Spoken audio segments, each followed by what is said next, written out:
সুপ্রিয় দর্শক, আসসালামু আলাইকুম। আপনাদের সবাইকে স্বাগত জানাচ্ছি এখনকার আলোচনা। আপনাদের সঙ্গে আছি আমি সিরাজুল ইসলাম। দর্শক, টক উইথ সিরাজের আজকের যে আলোচনা খুবই গুরুত্বপূর্ণ। কতগুলো পয়েন্ট আমি আপনাদের সামনে তুলি, তারপরে মূল আলোচনা যাই। একটা পয়েন্ট হচ্ছে, ইরান সরাসরি আমেরিকাকে হুমকি দিয়েছে যে কোনো মুহূর্তে মার্কিন সেনাদের উপরে আকস্মিকভাবে হামলা চালাতে পারে ইরান। শুধু তাই না, মধ্যস্থতাকারীর ভূমিকা যে সমস্ত দেশ পালন করছে সেই সমস্ত দেশের মাধ্যমে ইরান আমেরিকাকে মেসেজ দিয়েছে যে তারা হরমুজ প্রণালী থেকে যেন নৌ ব্লকেট সরিয়ে নেয়, তা না হলে যুদ্ধ শুরু হবে এবং মার্কিন সেনাদের উপরে ব্যাপক ভিত্তিক হামলা চালানো হবে। নট অনলি দ্যাট, আরও কথা আছে। ইরান এমন ইঙ্গিত দিয়েছে যে যদি যুদ্ধ শুরু হয় তাহলে পারস্য উপসাগরীয় দেশগুলোতে ব্যাপক হামলা চালাবে ইরান, এবং এমনকি কুয়েতে স্থল অভিযান চালাতে পারে ইরান। মানে বড় বড় সব খবর। এপাশে ডোনাল্ড ট্রাম্প বলেছেন হরমুজ প্রণালী দিয়ে আমেরিকা জাহাজ পরিচালনা করবে ওমানের সাইড দিয়ে। যদি ওমান তাতে বাধা দেয় তাহলে ওমানের উপরে বোমা মেরে একেবারে মাটির সাথে মিশিয়ে দেবে। উনি বিশ্রী ভাষায় বলেছেন, সেটা একদম প্রকাশযোগ্য না, অশালীন ভাষায়। এপাশে আমেরিকার নৌ সচিব যিনি হাংকাউ, তিনি আমেরিকার অস্ত্র নির্মাণকারী প্রতিষ্ঠান রেইথনকে একটা বিরাট বড় কাজ দিয়েছেন। 2290 কোটি অর্থাৎ $22.9 বিলিয়ন চুক্তি। এই চুক্তির আওতায় দ্রুত গতিতে রেইথন কোম্পানিকে টমাহক ক্রুজ ক্ষেপণাস্ত্র তৈরি করতে হবে। ইরানের সাথে যুদ্ধ করতে গিয়ে তাদের টমাহক ক্রুজ ক্ষেপণাস্ত্র ব্যাপকভাবে ক্ষয় হয়ে গেছে, খরচ হয়ে গেছে। এই গ্যাপ পূরণ করতে হবে। এবং আমেরিকা খুব থ্রেট ফিল করছে রাশিয়া, চীন, উত্তর কোরিয়া সব জায়গা থেকে। আর ইরানের সাথে যুদ্ধ করতে গেলে তো থ্রেট আছেই। তাদের হাতে টমাহক ক্রুজ ক্ষেপণাস্ত্র, এটা তাদের একটা কৌশলগত গুরুত্বপূর্ণ অস্ত্র। এই অস্ত্র উৎপাদনের জন্য ব্যাপক তোড়জোড় করছে আমেরিকা। এদিকে ইরানের সামরিক বাহিনী জানিয়েছে যে এই যে যুদ্ধের সময় ইরান আমেরিকা এবং ইসরায়েলের 200-র বেশি এয়ারক্রাফট ধ্বংস করেছে।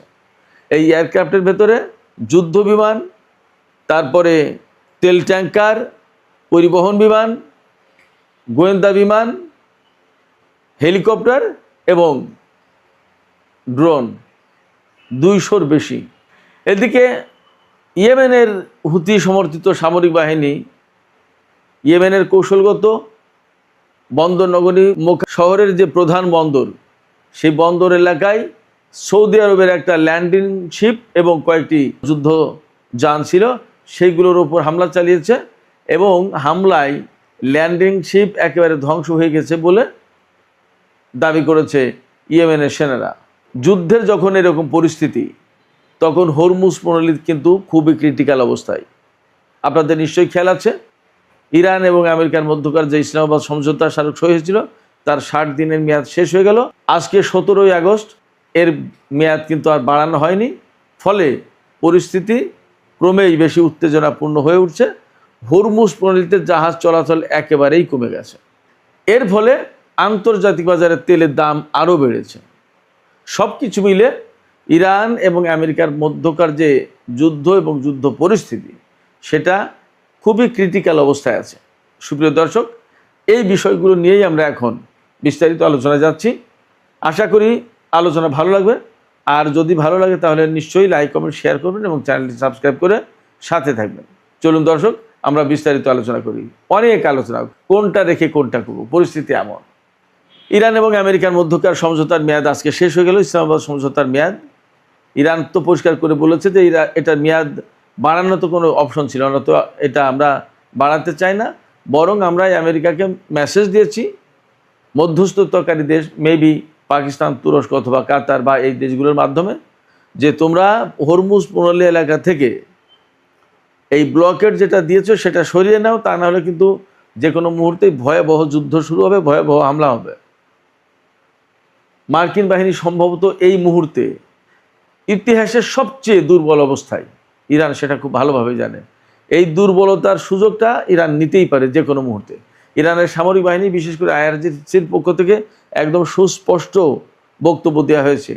আজকে ইরানের গণমাধ্যমে দেখলাম যে ইরান এই মুহূর্তে আকস্মিক হামলার প্ল্যান করছে আমেরিকার বিরুদ্ধে। যদি আমেরিকা শত্রুতাপূর্ণ অবস্থান থেকে সরে না আসে, মধ্যপ্রাচ্য থেকে চলে না যায়, হরমুজ পল্লী থেকে ব্লকেট সরিয়ে না নেয়, তাহলে যে কোনো মুহূর্তে আকস্মিক হামলা হবে। এবং আইআরজিসির পক্ষ থেকে একদম কমান্ডাররা, কয়েকজন কমান্ডার সুস্পষ্ট করে বলেছেন যে ইরান যুদ্ধের শুরুর দিকে কিন্তু ডিফেন্সিভ ছিল, এখন তারা অফেন্সিভ হয়ে যাবে, এতে কোনো সন্দেহ নেই। কারণ হচ্ছে যে সেই সময় হয়তো সেই প্রয়োজনে সেই প্রেক্ষাপটে ছিল, কিন্তু এখন যে পরিস্থিতি তাতে ইরান আক্রমণাত্মক হয়ে উঠছে এবং সেইভাবেই কিন্তু তাদের প্ল্যান প্রোগ্রাম সাজানো হচ্ছে এবং সর্বোচ্চ নেতার পক্ষ থেকে সেই রকমই নির্দেশনা দেওয়া হয়েছে। নট অনলি দ্যাট, যে ব্যক্তিকে আইআরজিসির প্রধান হিসেবে নিয়োগ দেওয়া হয়েছে তিনি আধুনিক যুদ্ধের ক্ষেত্রে অত্যন্ত দক্ষ বলে আইআরজিসির পক্ষ থেকে জানানো হয়েছে। তিনি হচ্ছেন মেজর জেনারেল আহমদ ওয়াহিদি। তিনি একসময় প্রতিরক্ষা মন্ত্রী ছিলেন, তিনি একসময় ইরানের স্বরাষ্ট্রমন্ত্রী ছিলেন, একসময় আইআরজিসির প্রধানও ছিলেন।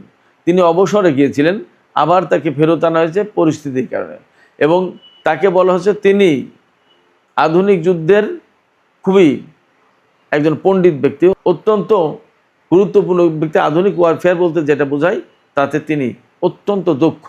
এদিকে ইরানের সামরিক বাহিনীর পক্ষ থেকে আরও তথ্য জানানো হয়েছে, সেটা হচ্ছে যে এই যে 28শে ফেব্রুয়ারি থেকে ইরানের বিরুদ্ধে আমেরিকা এবং ইসরায়েল যুদ্ধ শুরু করেছিল, সেই যুদ্ধের পর এই পর্যন্ত ইরান তার শত্রুপক্ষ অর্থাৎ আমেরিকা এবং ইসরায়েলের 200-র বেশি এয়ারক্রাফট ধ্বংস করেছে। এই এয়ারক্রাফটের ভেতরে আপনার যুদ্ধ বিমান F-15, F-16, F-35 এ সমস্ত যুদ্ধ বিমান আছে, এরপরে অ্যাওয়াক্স আছে, এরপরে আরও যে KC-135, KC-46 এই ধরনের বিমান থাকতে পারে। এই সমস্ত বিমান তেল ট্যাঙ্কার হিসেবে বা পরিবহন বিমান হিসেবে ব্যবহার করা হয়। তারপরে হেলিকপ্টার ধ্বংস হয়েছে, আর ড্রোন তো মুড়ির মতো ধ্বংস করেছে একেবারে। ইরানের আকাশে ঢুকলেই সেটা ধ্বংস। এই পরিস্থিতি তাতে 200-র বেশি, এটা ইরানের জন্য ভেরি বিগ অ্যাচিভমেন্ট। তো এইরকম একটা পরিস্থিতিতে হরমুজ প্রণালীতে আমেরিকা খুলতেই পারেনি। শুধু তাই না, সেখানে বিশাল আব্রাহাম লিঙ্কন মোতায়েন ছিল, কিন্তু তারা কিছুই করতে পারেনি। এখন সেই আব্রাহাম লিঙ্কনকে সরিয়ে নেওয়া হচ্ছে এবং সেখানে আর একটা যুদ্ধবিমান জর্জ ওয়াশিংটন আসছে, কিন্তু তারা এদের যে কী করবে সেটাও একটা প্রশ্ন। ইরান এই জায়গায় বলছে যে হরমুজ প্রণালী এলাকা থেকে আমেরিকা যদি তাদের ব্লকেট সরিয়ে না নেয়, তাহলে ইরান যে কোনো মুহূর্তে বড় রকমের অভিযান শুরু করতে পারে মার্কিন বাহিনীর বিরুদ্ধে। এইটা ইরানের কিন্তু নতুন কৌশলের অংশ বলে মনে করা হচ্ছে। ইরানের নতুন কৌশলের ভেতরে একটা গুরুত্বপূর্ণ পার্ট হচ্ছে যে তারা আগে ডিফেন্সিভ ছিল, এখন অফেন্সিভ হয়ে যাবে। অর্থাৎ যুদ্ধের ব্যাপারে ইরানের অবস্থানে বিরাট একটা পরিবর্তন আসছে। আগে তারা আক্রমণাত্মক ছিল না, রক্ষণাত্মক ছিল, মূলত ইসরায়েল এবং আমেরিকার হামলা ঠেকানোর চেষ্টা করত। আর এখন হামলা চালানোর চেষ্টা করবে এবং প্রিএমটিভ আগে ভাগে হামলা চালাতে পারে। এদিকে আরেকটি গুরুত্বপূর্ণ খবর বলেছিলাম যে আছে, সেটি হচ্ছে যে ইরান এবং আমেরিকার মধ্যে যে সমঝোতা, ইসলামাবাদ সমঝোতা স্মারক সই হয়েছিল, সেটা তো শেষ হয়ে গেল। 17 আগস্ট সোমবার তার মেয়াদ শেষ। এখন কার্যত এটা থাকা অবস্থায় তো দুই দেশের ভেতরে যুদ্ধ হয়েছে, আর এটা এখন নেই। এখন তো যুদ্ধ হতেই পারে, একেবারেই খোলা ময়দান হয়ে গেল। এই খোলা ময়দানে আবার আমেরিকা ইরানের সাথে যুদ্ধ শুরু যদি হয়, তাহলে কি হবে? তাহলে পরিস্থিতি যাচ্ছে কোথায়? হরমুজ প্রণালী খোলার ব্যাপারে যতটুকু আশা ভরসা ছিল, সেই আশা ভরসা কিন্তু শেষ হয়ে যাচ্ছে এবং তার প্রভাব কিন্তু এখনই পড়েছে। বলা হচ্ছে 14 তারিখে 15টি জাহাজ চলাচল করেছে হরমুজ প্রণালী দিয়ে, 15 তারিখে 10টি জাহাজ চলাচল করেছে, 16 তারিখ অর্থাৎ গতকাল রোববার মাত্র 3টি জাহাজ চলাচল করেছে হরমুজ প্রণালী দিয়ে। কেন এই অবস্থা? যখন আমেরিকা এবং ইরানের মধ্যে নতুন করে কোনো আলোচনা শুরু হয়নি, ইসলামাবাদ সমঝোতার স্মারক যখন রিভাইভ করা গেল না, পুনর্বহাল করা গেল না, বা এর মেয়াদ বাড়ানো গেল না, তখন এই এলাকায় মারাত্মক রকমের যুদ্ধের আশঙ্কা তৈরি হয়েছে। এই কথা জাহাজ কোম্পানিগুলো বিশেষভাবে বিবেচনা করছে, যার ফলে জাহাজ চলাচল একেবারেই কমিয়ে দিয়েছে। এই জায়গায় আমেরিকা তারা নিজেরা গার্ড দিয়ে, স্কোয়াড দিয়ে কিছু জাহাজ পরিচালনা করবে ওমানের উপকূল দিয়ে, এইরকম প্ল্যান করছে। সেই জন্য মার্কিন প্রেসিডেন্ট ডোনাল্ড ট্রাম্প বলছেন যে আমেরিকা ওমান উপকূল দিয়ে জাহাজ পরিচালনা করার চেষ্টা করবে। এখানে যদি ওমান বাধা দেওয়ার চেষ্টা করে, তাহলে ওমানের উপরে এমন বোমা হামলা চালানো হবে যে একেবারে পৃথিবী থেকে মুছে যাবে, ধ্বংস হয়ে যাবে, মাটির সাথে মিশে যাবে। ডোনাল্ড ট্রাম্প ওমানকে এই হুমকি দিয়েছেন। এই হুমকির প্রেক্ষাপটে কিন্তু আমার কাছে মনে হচ্ছে পরিস্থিতি আরও খারাপ হলো। মধ্যপ্রাচ্যের পরিস্থিতিটা এখন এমন, হুমকি দিলে সংকট বাড়বে। হুমকি না দিয়ে বরং আস্তে আস্তে ধীরে ধীরে এর থেকে বেরিয়ে যায় কিভাবে, সেই চেষ্টা করতে হবে যদি ডোনাল্ড ট্রাম্প আর ইরানের সাথে যুদ্ধ না চান। আর যুদ্ধ যদি চান তাহলে তো সেটা ভিন্ন জিনিস। তার জন্য ইরানও প্রস্তুত, আমেরিকারও প্রস্তুত হওয়া দরকার। এইরকম অবস্থায় হরমুজ নিয়ে যখন এত হুমকি ধমকি, ডোনাল্ড ট্রাম্পের কঠোর হুঁশিয়ারি, তখন আন্তর্জাতিক বাজারে তেলের দাম আবার বেড়েছে। আজকেই সর্বশেষ খবর আমি যা পেয়েছি তাতে প্রতি ব্যারেল ব্রেন্ট ক্রুড অয়েল বিক্রি হচ্ছে $88.86, প্রায় $89। আর ওয়েস্ট টেক্সাস ইন্টারমিডিয়েট যেটা, সেটা বিক্রি হচ্ছে $82.44। পরে হয়তো আরও বেড়েছে, আমি যখনকার খবর দেখেছি তখন ছিল এই। তো সব কিছু মিলিয়ে আমরা যা দেখতে পাচ্ছি তাতে মধ্যপ্রাচ্যের পরিস্থিতি মোটেই ভালো না, বরং আগের যে যুদ্ধ শুরু হয়েছিল 28শে ফেব্রুয়ারি, সেই যুদ্ধ শুরুর আগে যেরকম পরিস্থিতি, দুই পক্ষের ভেতরে হুমকি ধামকি, সেই রকম একটা অবস্থা চলছে। তাতে মনে করা হচ্ছে দুই দেশের ভেতরে, বিশেষ করে ইরান এবং আমেরিকার ভেতরে আবার নতুন করে বড় ধরনের সংঘাত, বড় ধরনের যুদ্ধ শুরু হতে পারে। দেখা যাক পরিস্থিতি কোন দিকে যায়। সুপ্রিয় দর্শক, এখনকার আলোচনা এখানে শেষ করতে চাইছি। যাবার আগে আপনাদের কাছে মন্তব্য জানতে চাই, আপনারা কি মনে করছেন? ডোনাল্ড ট্রাম্প কিন্তু ব্যাপক হুমকি দিচ্ছেন, আবার ইরানও পাল্টা হুমকি দিচ্ছে। এমনকি ইরান বলছে যে আমরা আকস্মিক হামলা, প্রিএমটিভ হামলা, অর্থাৎ আগেভাগে হামলা চালাতে পারি আমেরিকার বিরুদ্ধে যদি ডোনাল্ড ট্রাম্প হরমুজ পল্লী থেকে নৌ ব্লকেড তুলে না নেয়। আপনাদের কি? আজ 18ই আগস্ট 2026 মঙ্গলবার সকাল। গতকাল ওয়াশিংটনে ভোরবেলা একটা ফোন সাক্ষাৎকার চলছিল। মার্কিন প্রেসিডেন্ট ডোনাল্ড ট্রাম্পকে একজন সাংবাদিক প্রশ্ন করলেন, হরমুজ প্রণালী নিয়ে ইরান আর ওমান যে নিজেদের মধ্যে আলাদা করে কথা বলছে, সেটা নিয়ে আপনি কি ভাবছেন? উত্তরটা এক লাইনের, ওমান যদি পথে আসে আমরা ওদের বোমা মেরে উড়িয়ে দেব। আসল শব্দটা আরও কড়া ছিল, এই চ্যানেলে সেটা বলা যায় না, কিন্তু মানেটা এতটুকুও নরম নয়। দর্শক বন্ধুরা, ওমান আমেরিকার শত্রু নয়, উপসাগরে আমেরিকার সবচেয়ে পুরনো চুক্তির বন্ধু। বন্ধুত্বটা 1833 সাল থেকে চলছে, মানে 193 বছর। সেই বন্ধুকে গতকাল বোমা মারার হুমকি দেয়া হলো। এখানে আমি একটু থামতে চাই। খবরটা প্রথমে দেখে আমারও মনে হয়েছিল ট্রাম্প আবার একটা কড়া কথা বলে ফেলেছেন, এর বেশি কিছু নয়। কিন্তু কাগজটা খুলে পড়ার পর ছবিটা পুরো বদলে গেল। ওমান যে কাজটা করছে বলে ট্রাম্প রেগে গেছেন, ঠিক সেই কাজটা করতে বলা আছে তার নিজের সই করা কাগজে। আমি কল্পনা করছি না, দফার নম্বরও আছে, একটু পরেই সেটা পড়ে শোনাবো। তার আগে কয়েকটা প্রশ্ন। ওমান ঠিক কী করেছে যে কাগজে ট্রাম্প নিজে সই করেছেন সেখানে ওমানের নাম আছে কেন? ওমান তো আগেই বলে দিয়েছে তারা জাহাজের উপর টাকা বসাতে চায় না। তাহলে হুমকিটা কিসের জন্য? গতকাল থেকে হরমুজ পার হতে কি টাকা লাগবে? আমেরিকা যদি সত্যি জিতে থাকতো তাহলে একটা ছোট্ট আরব দেশকে ভয় দেখাতে হচ্ছে কেন? আর সবচেয়ে বড় প্রশ্ন, ট্রাম্প নিজেই যখন স্বীকার করছেন ইরানের সঙ্গে পর্দার আড়ালে কথা চলছে, তখন প্রকাশ্য আত্মসমর্পণ করতে বলছেন কেন? সবগুলোর উত্তর আজকের ভিডিওতে আপনারা পাবেন। দর্শক বন্ধুরা, আমি অনুপ বিশ্বাস, আর আপনারা দেখছেন এটাই রিয়ালিটি। গল্পটা বুঝতে হলে আমাদের এখন 3টে তারিখে যেতে হবে। প্রথম তারিখ 18ই জুন। ওই দিন আমেরিকা আর ইরানের 14 দফার সমঝোতাপত্রের কথা প্রকাশ্যে আসে। ট্রাম্প কাগজটাই সই করেছিলেন ফ্রান্সের ভার্সেয়াতে। আল জাজিরা জানাচ্ছে দুপক্ষের কেউই আসল কাগজটা ছাপেনি। একজন মার্কিন কর্মকর্তা সাংবাদিকদের ফোনে টেক্সটটা পড়ে শুনিয়েছেন। সেখান থেকেই দফাগুলো আমরা সবাই জানি। দ্বিতীয় তারিখ 24শে জুন। মার্কিন পররাষ্ট্রমন্ত্রী মার্কো রুবিও আবুধাবিতে দাঁড়িয়ে যা বললেন, সেই লাইনটা আমি আপনাদের পড়ে শোনাচ্ছি, কারণ পরে এর দরকার হবে। এটা একটা আন্তর্জাতিক জলপথ। আন্তর্জাতিক জলপথে কোনো দেশ টোল বা ফি বসাতে পারে না, এই কথাটা মাথায় রাখুন। তৃতীয় তারিখ গতকাল 17ই আগস্ট। সমঝোতাপত্রের 60 দিন শেষ, কোনো চুক্তি হয়নি। আর এখানে একটা কথা মনে করিয়ে দিই, গত ভিডিওতে আমরা এই জায়গাতেই বলেছিলাম নজর রাখতে হবে একটা জিনিসের উপর, ওমানের সঙ্গে ইরানের নতুন নৌপথের এই বোঝাপড়াটা সত্যি ঘোষণা হয় কিনা। দর্শক বন্ধুরা, উত্তরটা একদিনেই এসে গেল। গতকাল তেহরান জানালো ওমানের সঙ্গে নতুন নৌপথের মানচিত্র নিয়ে বোঝাপড়া হয়ে গেছে। ইরানের পররাষ্ট্র মন্ত্রণালয়ের মুখপাত্র ইসমাইল বাকে বলেছেন, দুই দেশ এখন একটা যৌথ বিবৃতির খসড়া তৈরি করছে। যে খবর জানা যাচ্ছে, নতুন পথে জাহাজ ঢুকবে ইরানের উপকূল ঘেঁষে আর বেরোবে ওমানের দিক দিয়ে। কয়েক ঘন্টার মধ্যে ট্রাম্পের বোমার হুমকি। ঠিক আছে, এবার মূল কথায় আসি। দফাটার ভাষাটা খেয়াল করুন।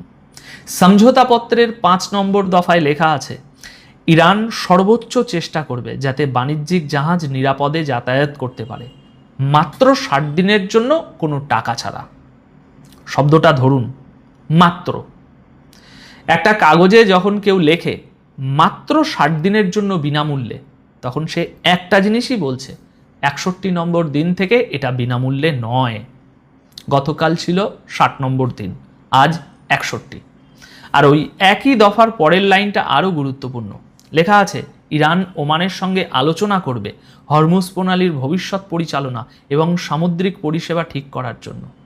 কিন্তু এক মিনিট, তাহলে দাঁড়াচ্ছে এই, ইরান আর ওমান মিলে হরমুজের ব্যবস্থা ঠিক করবে। এটা ইরানের কোনো চালাকি নয়, এটা লেখা আছে সেই কাগজে যেটায় ট্রাম্প নিজে সই করেছেন।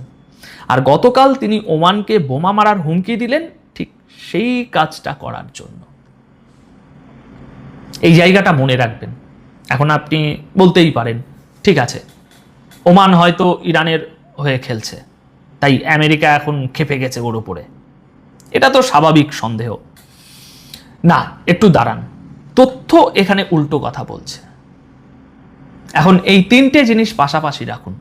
ওমানের পররাষ্ট্রমন্ত্রী প্রকাশ্যেই বলেছেন, ওমান জাহাজের উপর যাতায়াতের ফি বসানোর পক্ষে নয়, কারণ আন্তর্জাতিক আইনে সেটা চলে না। ওমান এই অবস্থান জাতিসংঘকেও জানিয়েছে। এর আগে মার্কিন অর্থমন্ত্রীর সঙ্গে এক ওমানি কূটনৈতিক আলাদা আলোচনাতেও মাস্কাটে আশ্বাস দিয়েছিল যে প্রণালীতে টোল বসানোর কোনো পরিকল্পনা তাদের নেই। মানে সহজ করে বললে, ওমান আমেরিকাকে যা শুনতে চায় ঠিক তাই বলেছে, প্রকাশ্যে বলেছে, জাতিসংঘকে বলেছে, বন্ধ ঘরে বলেছে, তারপরেও বোমার হুমকি।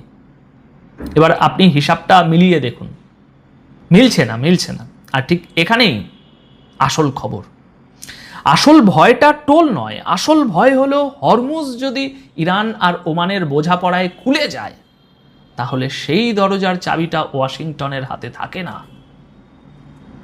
এবার সংখ্যাগুলো দেখুন, ছবিটা পরিষ্কার হবে।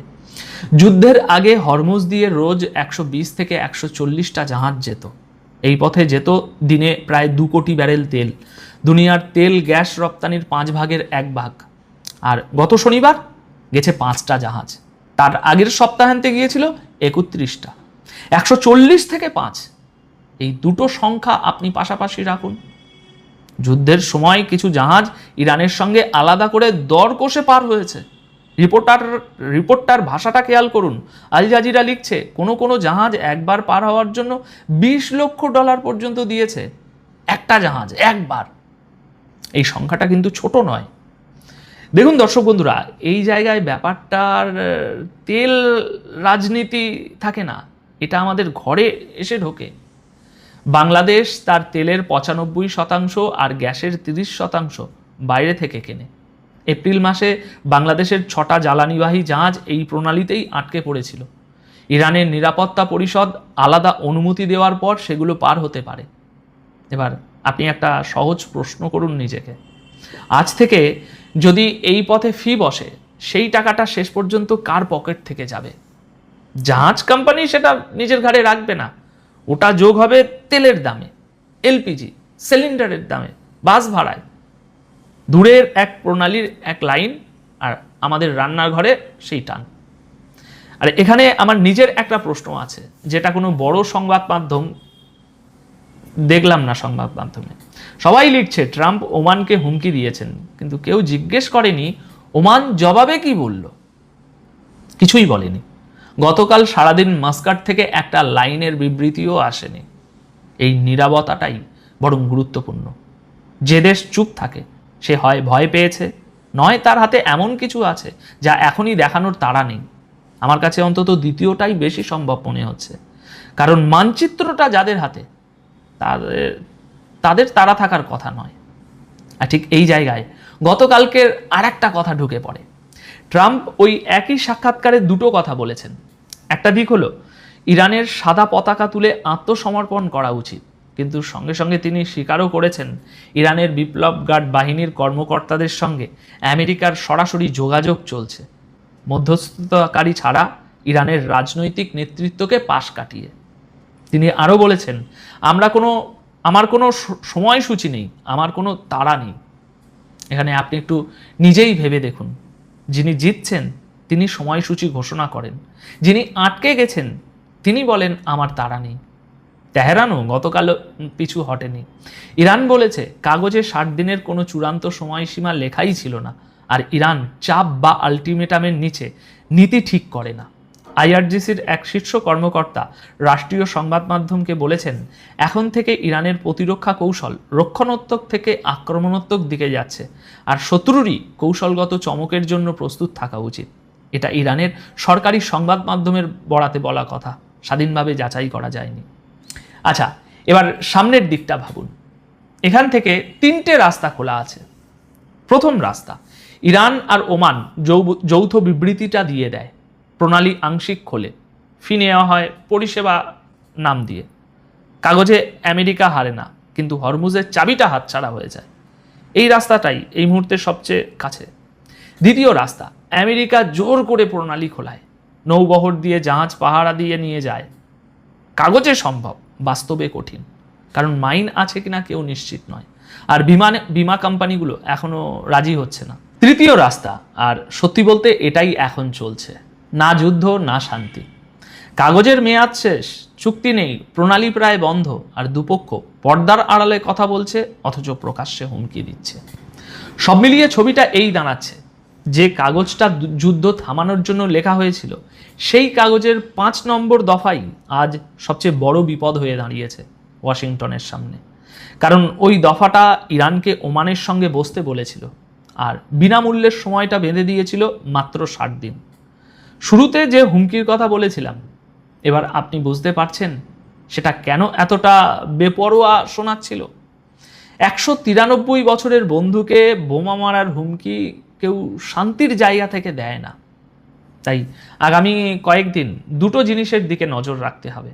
এক, ইরান আর ওমানের যৌথ বিবৃতিটা সত্যি বেরোয় কিনা, আর তাতে ফির কথা থাকে কিনা। 2, ওমান ট্রাম্পের হুমকির কোনো